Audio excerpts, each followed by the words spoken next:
So, this presentation is more or less going to be reserved for expressing some perhaps maybe unpopular or unfavorable takes or opinions, except these are just how things are and they have to be said at this point. Like, I have to be straightforward and honest with you because essentially what's going on in one sense is, Nietzsche and thus spake Zarathustra. He had what's called the Übermensch, which translates into like the beyond man, overman, or superman. And what he was saying is man is going to have to learn to become this superman or this Übermensch, right? And to do so, when I talk about changing and altering conditions and doing all of these things, there's just a lot to it. There's a lot of moving parts into being the quote unquote superman or Übermensch, right? And yes, I'm saying this and I'm not saying it simultaneously. I'm telling you,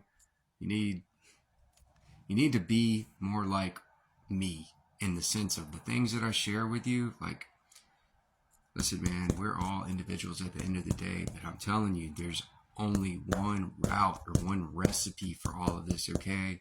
And it took so much trial and error and so much painstaking whatever. Like, I don't want you to have to make all the mistakes that I made to figure out that I've been telling you how to do this the whole time and you feel silly because you've been wasting your time and you've been suffering when you didn't need to suffer. And like, guys, man, I don't even consider myself a thing. I am no thing. Like, I'm nothing. You know what I mean? Like, that's literally how I perceive myself. So there's no need to get over myself. I don't exist, okay? I'm literally just here to serve you with what is so and try to help you out.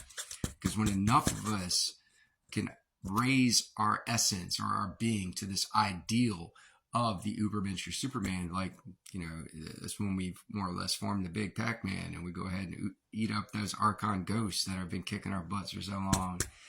But let's start with one thing, man. Altering conditions, okay? Substance. You're going to have to use substance in appropriate levels, okay?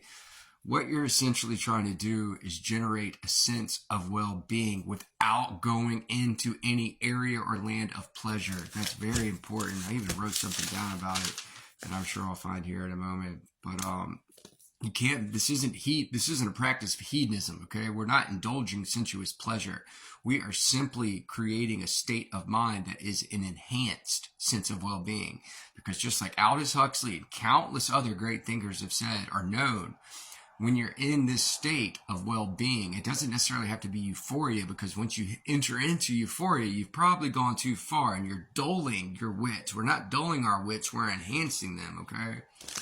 But you, as an individual mind, are more creative, but more importantly, you take on information better in this state, okay? This is just a fact. Try to acknowledge, okay? Nietzsche, Schopenhauer, dude, I don't know how all these great German thinkers and then basically all of the Greeks used to write poetry about opium. Dude, and these guys figured it out, okay? They even went so far as to declare that Nietzsche contracted syphilis and went mad simply to try to make his works more or less irrelevant. But that's just nonsense. Like, he knew that we were many aspects of a whole. As a matter of fact, he kept talking about the whole, the whole, the whole. And if you want to say like he went mad in a sense, dude, you got to understand. You're dealing with so much, quote unquote, I don't fancy myself like this. I'm not saying I am this by any means, but you deal with so much genius to a certain point. You take on a touch of madness, okay? Because everybody else is walking around not knowing this is a game, not knowing they're part of a whole, like all these things. Except your experience, you're experiencing everyone not knowing all these things, right? And it's not, dude, it's not frustrating. It's no big deal. Like, it's my pleasure and my humble honor, to be honest with you, to be able to serve you these things. But, we've got to start being straightforward, because I'm actually playing the game at this point. My quote unquote reality is entirely different than it ever has been in the entire quote unquote 40 years of non-false Greenwich time that supposedly I've been here. But just what I'm saying, time is duration. Of course, time is in essence a thing, but it is not Greenwich time. It's not seconds, minutes, hours, and all that stuff. That's a fiction. Sorry, the whole time I'm talking to you and just being in the moment, being present, I'm simultaneously flipping pages, trying to find, once again, I ran out of notebook paper. So I'm literally just making notes sporadically on all these different pages and I'm reading and trying to look down and do all this stuff while I'm talking to you. It just became too much. So I had to pause it for a second. But anyway, what I wrote is you could alter your cyclical condition or like your state of consciousness into a sense of well-being while abstaining from losing yourself to the intoxication of sensual pleasure or entering into a state of hedonism or experience of hedonism. Once again, man, all you're doing, you're enhancing your wits, okay? And then one thing that is not going to necessarily provide you a sense of well-being, but you want to learn to control your thoughts in your mind. You want to learn how to make it serve you. For those of you that use cannabis and it makes you feel uncomfortable or like antisocial, you get all up inside your head, do it. Do it by yourself. Learn to control your mind and thoughts. That way, I mean, dude, that's the biggest hack I can give you as far as how to just totally take control over your mind. Because, yeah, I know what it's like to have felt that experience. You know, it can be uncomfortable, but you're doing it, okay? You are. So if you can learn that and learn to take that experience and have it serve you, you know, use the cannabis. Don't let the cannabis use and abuse you. Dude, that's important, okay? But even these other psychedelic substances, because understand, the individual that we all call Jesus Christ, once again, Jesus Christ is the name, it's terms of a state of mind, okay? And it was a gift. We're always acting on potentia in a very roundabout way. You need to understand a potentia was given to us by this very much divine being that we all would call God, simply because it was essentially, and this is dude, I don't know how to say it, this is described as a female deity, by the way. So she took pity on what was going on to us. Like, you know, we were these created beings, but we couldn't be brought into animation or into being, in essence.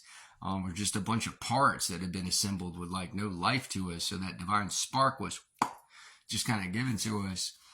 But gosh, sorry, yeah, the individual that we do identify as Jesus Christ from a couple thousand years ago, you mean, dude, like if you look at all the early Christian artwork, there are, and I mean, you know, not just psilocybin, but all these different types of hallucinogenic mushrooms all throughout this artwork. He used myrrh, he used the blue lotus flower, like all these different types of psychedelic substances, along with things like cannabis and along with, you know, using the poppy, man, like the opium plant. These are just how things were back then. And you've got to understand, none of this is doing drugs or anything like that. You're not doing that. You're not escaping a reality. You're literally figuring out how to play with your perspective until you're trying to make yourself a better thinker. You're trying to make yourself a better learner and a better creator of new information. And it's just that straightforward. And it's just a recipe, okay? But you can't just do that. Like I said, I exercise all the time. I'll only eat healthy foods that release chemicals within the body. But mostly I focus on my gut. And you do that with organisms, mostly mushrooms, but I'm talking about microorganisms like kombucha and kimchi, which is literally fermented vegetables. I eat all that stuff, okay? Your gut produces probably more serotonin and things of that nature than your so-called mind, or what would be located or localized in a brain that doesn't actually exist. But, you know, it's a whole bunch of stuff. And I learned how to use music, okay? You're going to have to find, you know, for those of you that listen to pop music or especially modern day hip hop, dude, I don't know how to tell you. You got to stop. Like, you just have to, man. I don't want to dictate your experience, but I'm trying to help you. You focus on finding music that's pretty and has something to say.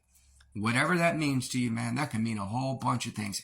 And no, okay, pop music, I don't want you to counter argue. Well, I experienced that with, no, bro, that's not it, man. It needs to be, if you're into that stuff, you need to go find something different, okay? Let it be, if it's some sort of obscure country that's not popular, indie rock, contemporary or old classical, all these things, just find stuff that works for you. But do understand that, you know, when I mentioned Christianity, that contemporary Christianity is in fact a weapon, okay? Modern day Christianity, what you know is the New Testament, that is a weapon against your mind, absolutely.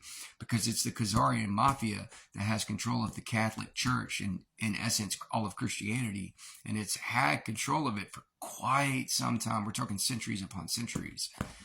So listen, man, I have to be honest with you. I realize, some of you might cringe or whatever, but you need to hear these things. Like, I have to help you free your mind.